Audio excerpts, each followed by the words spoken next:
Want to welcome you to the show today. I am so very excited to have my guest here today, and his name is Frank Schubert. I hope I said that right. Hi, Frank. How are you? I'm fine, and you said it right. That's my name, Frank, Oh, but you can also say Frank. okay. Well, Frank, thank you so much for joining us today. You're Yes, welcome. it's different today. We're doing like a YouTube video, and we're also kind of going back and forth with a lot of different questions. You have questions for me, and I got questions for you. Awesome. So, I wanted to kind of jump into this interview because this is going to be one of those interviews that's going to be kind of controversial, but yet it's going to be eye-opening. So I want you to give a little bit about yourself, if you don't mind. Okay. First, I wanted to become a teacher, and I studied in Freiburg, pedagogic things and a little bit philosophy and anthropology and such things and biology. And then I thought it would be even better to become it's something who works and lives, somebody who works and lives with handicapped people. Also, That is nice. I like that. thank you. So how did that work out for you? Was that more satisfying and life thrilling than what you had perceived you wanted to do prior? That was really more satisfying because as a teacher, you have 30 pupils before you, and first it's all those, and I was happy when they worked in group and I could go to one table for four pupils. That's nicer than these mass of pupils. And in my job now, you have to do with number of clients that's so small that you can build a real relationship. Yeah. And as a teacher, it was always important for me to show the pupils the reason why what it's good for to be prepared for life, the real life connection. And in my job now, it's real life. Well, that's true. That's Yeah. true. And I'm so happy that you did that. There's not a lot of people out there that can actually work with people who are in need, that need more than just like a pat on the back, but they need assistance. They need love. They need a little bit more to understand that, yes, they are people and yes, they are loved too. That is amazing. Thank you for Yeah. doing that.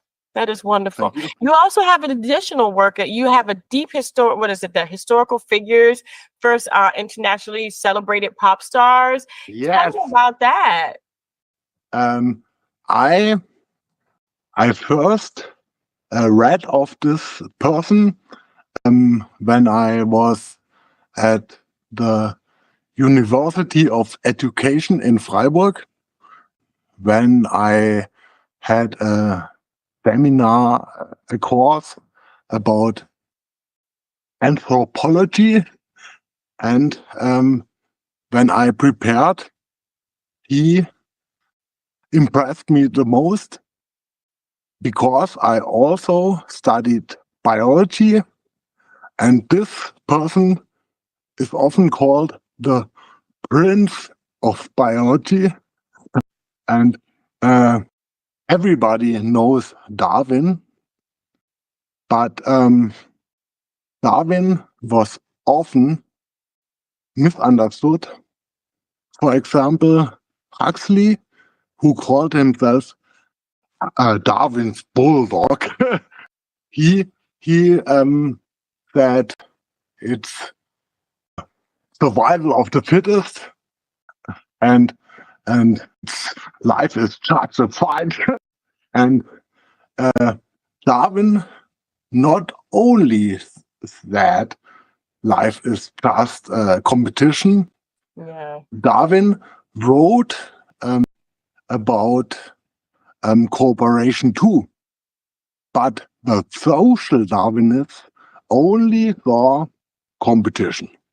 But that's just one of two things. And this man, Oscar Wilde, called the beautiful white Christ, he went to the magazine 19th Century because it was in the 19th century, and the title of the magazine was 19th Century. And Huxley, Darwin's bullock, published his article about survival of the fittest, and he said, I have many things to say that there's also cooperation, and two people from this magazine said, do it. And one was a man regarded by Darwin himself as very intelligent, and this man said to him, this is real Darwinism, write it. And so he wrote some articles for this magazine, and it came out as a book named Mutual Aid. Mutual Aid. He wrote it in English language in exile. Wow. Wow.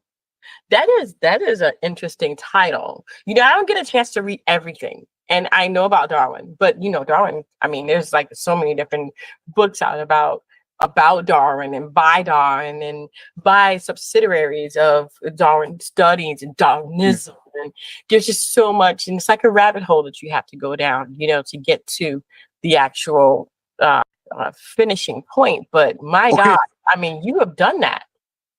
To make it short, many people think Darwin says trust competition, but that's what the social Darwinists says, but not Darwin himself.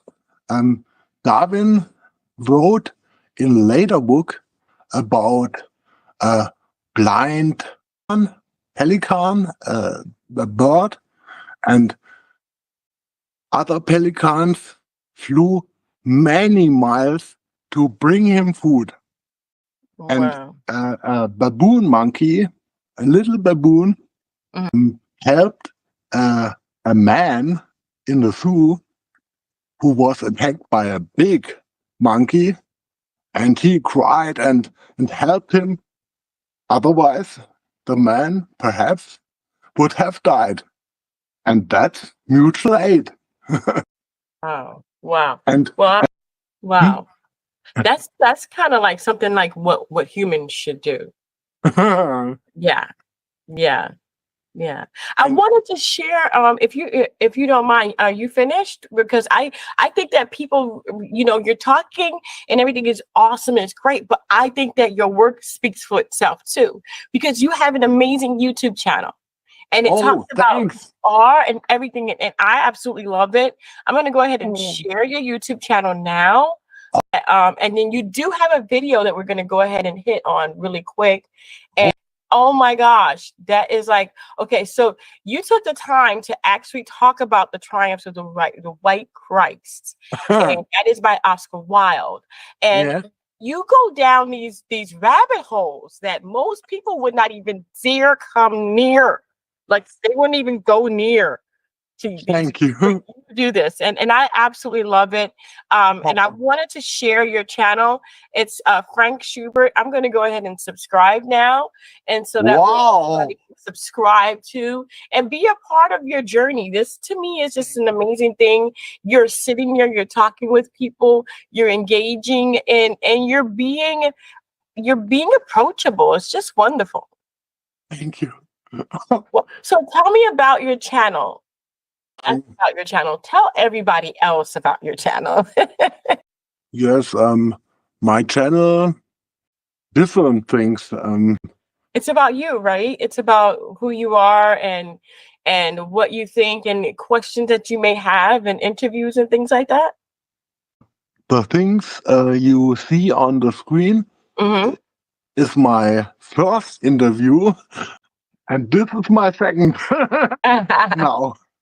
And before that, I did videos about things I thought about, and those videos we see now, it's all about game theory, and I had a big success with the strategy, and nobody published it.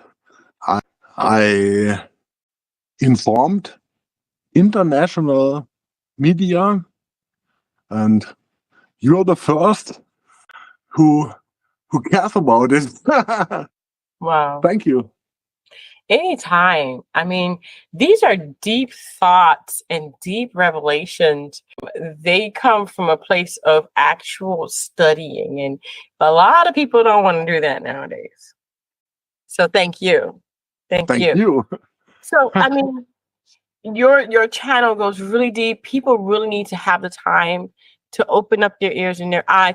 Do you have the translations in English on your channels as well for some of your videos? Because I do see them in German here. Some videos are in English. I think the most newer videos are in English. And because my language is not so good as yours, I often use Speechify app Mm-hmm. to say it in a good language. Well, that's okay. I mean, you're doing an amazing job with speaking in English. Congratulations. Oh, thank you. So you said you wanted to ask me a couple of questions. Go ahead and ask me. I would love to know what you want to ask me. I have no idea.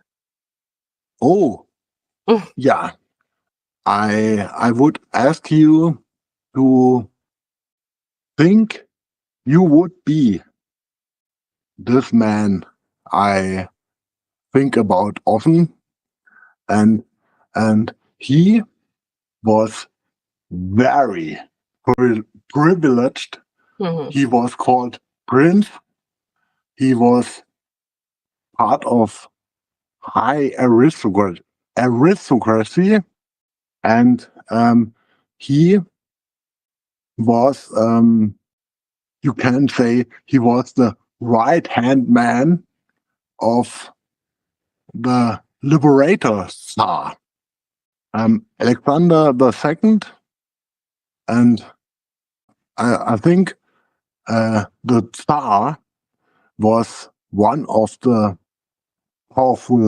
most powerful persons at this moment, and he was at his side as a boy, also, and he was impressed that the Tsar wanted to free the serfs.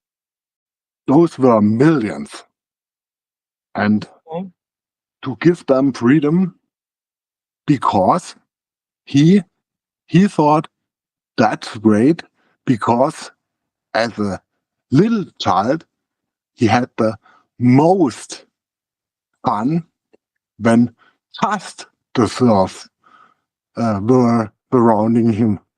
When the other noble man and his family, not his brother, but the old noble people, the old aristocrats, were away, and then they danced and had game and had fun, and after that fun they cleaned all, so the old nobleman didn't see nothing happened.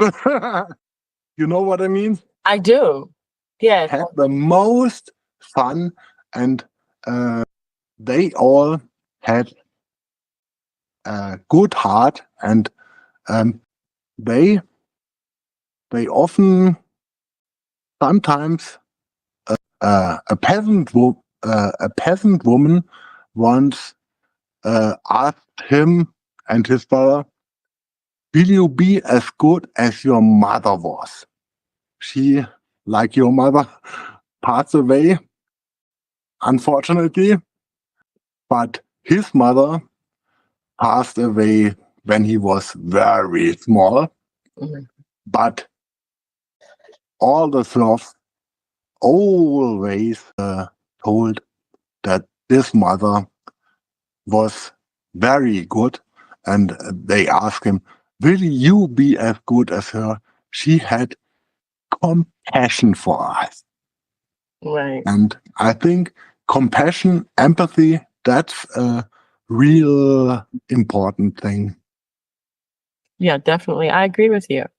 I agree. Thank you. I think back in those times too, there was a lot of different conflict between the woman's role and the man's role, and then a woman having a son would be more valued than the woman having a daughter, because then the daughter Okay. was considered to be a liability because of the dowry. But the son would be an asset because of the dowry and the inheritance, also because he would be the head of the household and possibly a duchess, a duke, or a prince, or a king, or czar. I think that was a really amazing time back then as well for him to be in that era where he lived during a time where um, there were, how would I say, a clear definition on who was who, as in consideration to now where we don't know who is who. We don't know who is where is what. Okay. But Okay. back then it was who. You had your high aristocracy, you had your peasants, and there were no one in between, really. There was Yes. in between. So now we have an in between. And we're called the Okay. middle class. Yes. So that was amazing right there. Yes, definitely. I agree with you. And he was so happy that the Tsar wanted to free them, but he soon realized that the high nobility put pressure on the Tsar, and so this liberator Tsar, he was he's still called the liberator, Mhm. Alexander II, but he, because the pressure of the high nobility, he changed, and his liberation plan was weakened, a light version of it, just, and his woman was for freedom from day one. Mm. She had a heart of gold, Maria Alexandrovna. He was from Germany, Mhm. Marie, but they called her Maria, and she, you said, often women were regarded less, but women had often an important function, because some women had the good heart, and uh, and she wanted to influence Alexander II to be and stay good, but the high nobility said, "Oh, when the serfs are free, who will do the work for us?" Yeah. Yes. Yes. Yeah, you're totally right. And that has happened not just back then during Alexander the Great's time, but it happened in our current time when Africans came over for slavery and they were let go. The whole fight over the freeing of the slaves was, okay, so who's going to do the work? Ja, genau. So now That's you right. have to do the work yourselves, and now it's it's a conflict. But get someone else to do it. It's okay. So yeah, and it's been happening over and over again. That is not just a repeat. Alexander the Great. You're talking about Egypt. If you go back to Egypt, if you go back yes, to night, you can keep going back to the Mayans and the Incas, and you have a sort of slavery kind of thing where they had people that did the work for them. And then when those people were freed, it was a controversy because they were freed. Now who's going to do the work? That has been like, just repeating itself time and time again. no, yes. And this is the cause I think it's important, because this was not just once. You said it happens then. It's always. Oh, wow. And I ask you to,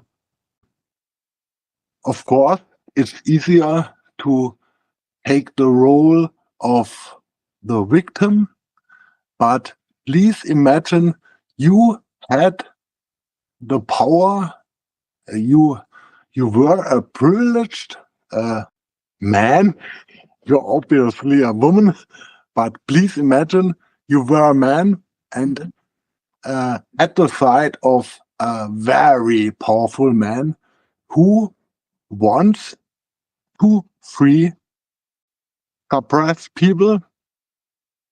It doesn't have to be served. You told it happens again and again, and there would be pressure on him not to do it. And what would you do? Because you have two options. Do nothing. It's okay what you do.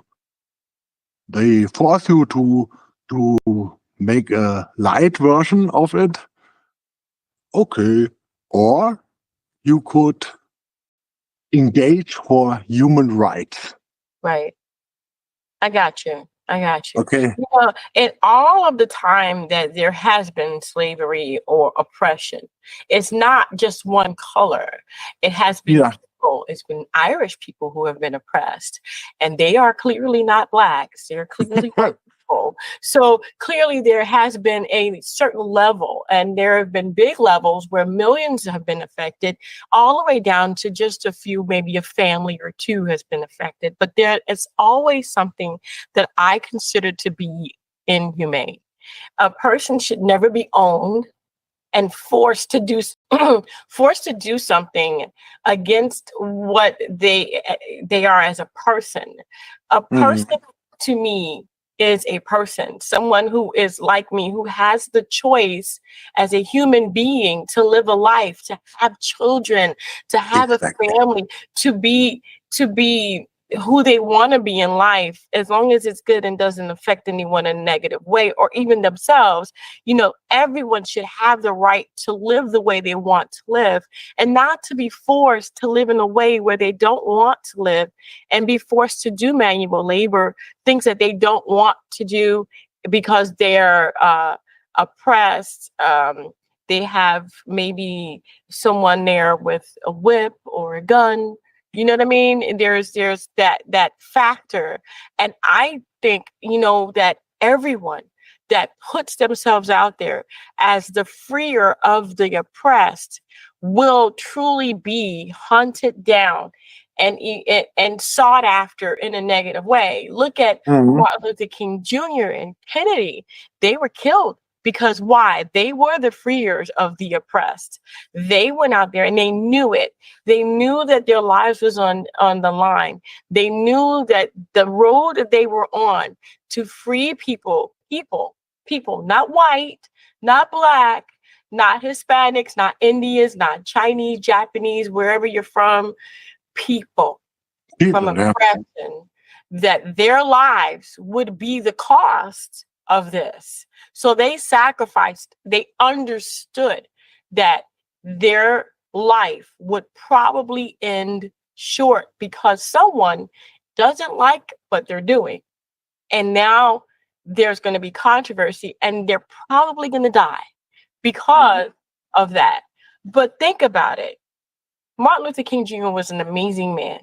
Okay. And so was Malcolm X in his own way. And Right. Martin Luther King in his own way. And then you I have thought Kennedy. him too. President Kennedy. I mean, think about it. He wanted to help people who were oppressed. And what happened? He got killed. He was a white man.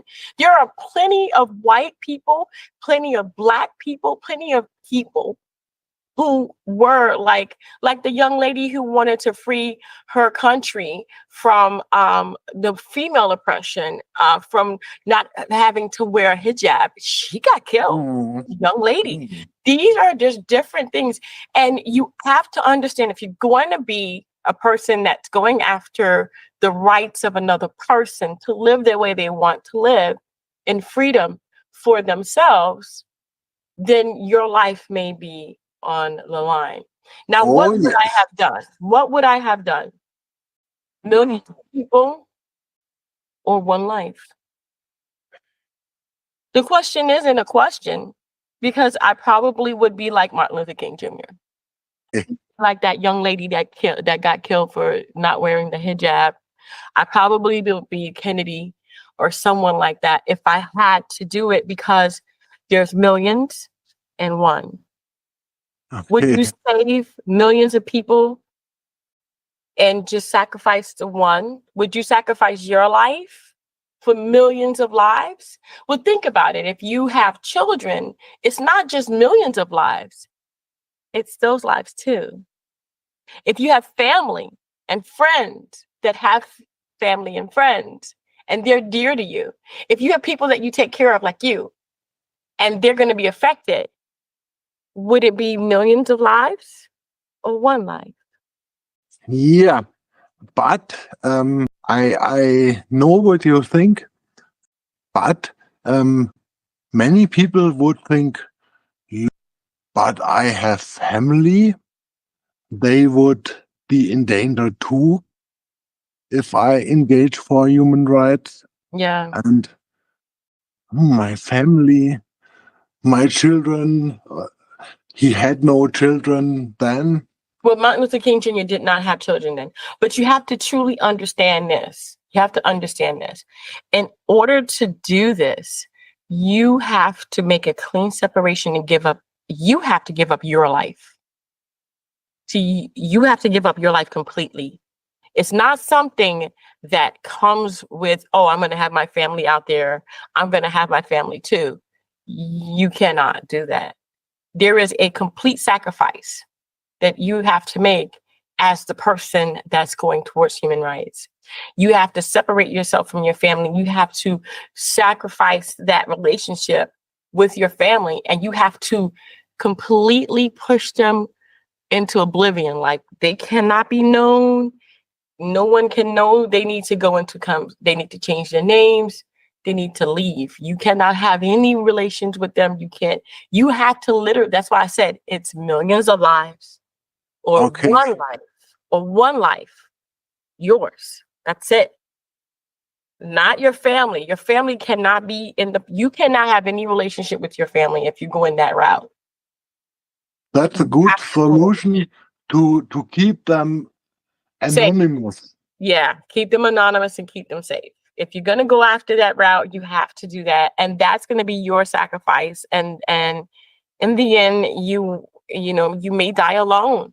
But again, if that is your mission, if that's something you want to do, you have to consider millions of lives. And this is your family inside of that millions of lives. Okay.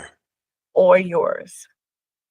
It's just yours, not your family, not your children, your wife, your husband, your mama, your daddy, whatever. It's just yours. That's it. You're by yourself. Okay. I think I believe that you would really act so, because that felt so convincing, and you're a big fan of MLK. I have very high regards of him too. Yeah. Yeah, people should be allowed to live their lives the way they want to live it. Well, I'm not no one's judge, but I definitely think that people should have a life. Whatever that life it should be, where as long as they're not, an evil person, then Uh, of course their freedom should be taken away. They shouldn't be hurting themselves or other people. But if they want to live a life and have kids and have a family and they want to have a job or they want to have a business, then let them live. okay. Yeah. And you know what my second question? What is that? This man, he acted for human rights and he was put to prison, but he managed, with the help of friends, to escape without violence, just with funny tricks. He escaped and went to exile, and then, after some years, a new regime was in Russia, and he could come back, and 60,000 people welcomed him at the train station. 60,000, that's a lot. Yeah. But soon he had to realize that the new regime, they always spoke about freedom, but there was a freedom. No, still isn't, from what I understand. And they said to him, you can be the Minister of Education. This would be, again, a privileged life. He could say, no, I'm a minister. I have to work, not much, and I have enough. Or he could, again, engage for human rights. And my question, I think, after you said to the first question that you surely would engage for human rights, I think you would do again. Yeah. It's like, why you ask me that? It's okay. So if I did it first and I went into exile and I'm back, you think I'm changing my mind? As a matter of fact, I'm back and you putting me back. That means you agree with me. That means you agree with me and you and me are on the same level. I'm right back where I started and I am not getting down off of my high horse. I am continuing to do what I need to do for the people. I am not stopping. I'm going to keep going. Oh, yeah, definitely. There is no change in mind there. No. Okay. Thank you. You're welcome. Well, thank you, Frank, for being on the show. I appreciate it so much. And the questions were so amazing. Thank you so much. Your questions were amazing too. Thank you. Of course, your opinion. Thank you. Well, that's the way you live. You live by your rules and regulations and you stick by them. Thank you. And you too. That. Thank you, Frank. And people can find and I'm going to go ahead and put your YouTube back up really quick. People can find you on YouTube, and that's going to be right here. I'm going to go ahead and show that to you. It's Frank Schubert, and I already like it. So it's, we got to do this. I love his name there. It says DJ Mo. Yeah. DJ_Mo, M-O. And he only has 61 subscribers. So let's push that up to over 100 subscribers. You guys know what to do. Just go ahead and like his page and go ahead and start researching his videos. I'm sure you will be amazed at just the sheer, what is it? How would I say this?